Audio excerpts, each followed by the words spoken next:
Dans les années 50, la biologie a connu une véritable révolution avec la découverte de la structure moléculaire de l'ADN. La matière n'était pas seulement le matériau du vivant, elle était aussi source d'information et source de formation de ce matériau. Dans la mesure où les chromosomes sont de nature physico-chimique, nous voilà avec une thèse mécaniste renforcée par ces découvertes. La vie, le vivant, est bien une machine. Mais attention, pas une machine au sens classique et newtonien et mécanique du terme, mais au sens informatique. Ainsi, l'ADN n'est pas un rouage au sens mécanique classique du terme. L'ADN, c'est un programme. Et chaque œuf, par exemple, contient en lui toutes ses possibilités de développement ultérieur. Alors l'œuf, mécaniste ou finaliste? Les chromosomes sont bien là avant. Souvenez-vous, cause, effet. On est bien dans un système déterministe et mécaniste. Mais l'œuf contient déjà en lui la préfiguration du but, c'est-à-dire du poussin et même du vieux coq. Donc, il y a bien apparemment une dimension finaliste malgré tout, même dans la génétique moderne. On repense alors à Aristote et à sa fameuse cause finale. Le coq, c'est la cause finale de tout l'œuf et de toute son évolution. D'autant que l'exécution de ce programme n'est pas aussi déterminée et aussi automatique qu'on pourrait le penser. Les cellules n'exécutent pas un même programme de la même façon. Et il peut y avoir des gènes exprimés et des gènes non exprimés.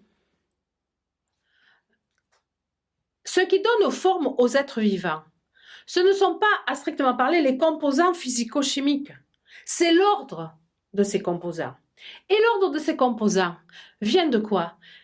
Il vient de 3 milliards d'années d'évolution. Donc la question se repose. Est-ce que l'évolution, elle est mécanique ou finaliste? Depuis Darwin, les biologistes n'ont qu'un seul mot pour expliquer à la fois l'apparition de la vie et l'évolution de cette vie. C'est le mot hasard. La vie est apparue parce qu'à un certain moment, par hasard donc, se sont trouvées réunies un certain nombre de conditions, nous disent-ils.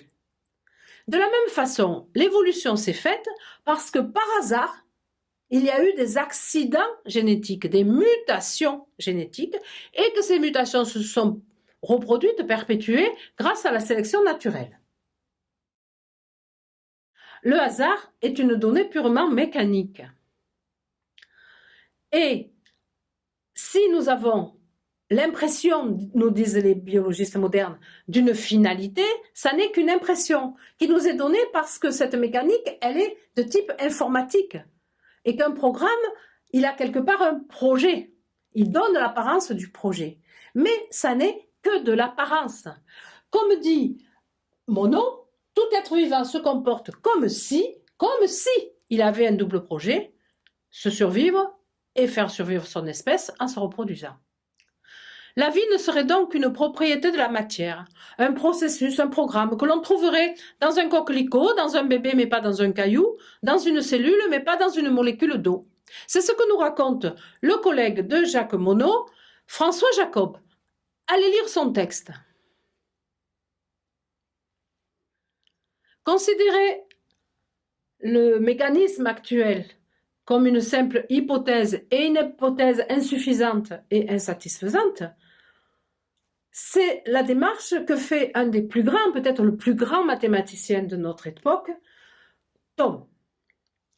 Vous avez deux textes de ce mathématicien, je crois qu'il est essentiel pour vous de les lire. Bergson parle d'élan vital et il l'oppose à l'inertie de la matière brute. Cet élan vital, il est au départ comme une sorte de coup de pouce. C'est pas Dieu qui a créé le monde tout fait. C'est juste un peu d'énergie à la base. Et cette énergie, elle va être dans l'évolution permanente. Et cette évolution est créatrice. Et elle va toujours vers un plus et vers un mieux. Il a d'ailleurs un livre qui s'appelle « L'évolution créatrice ». Gilles Deleuze dit « Ce sont les organes qui meurent, les organes vivants, les organismes vivants, les organes qui meurent et pas la vie. » Et c'est là qu'il faut faire la différence entre le vivant et la vie. La vie, c'est un phénomène global que partagent certes les êtres vivants, mais qui est au-delà de chaque être vivant.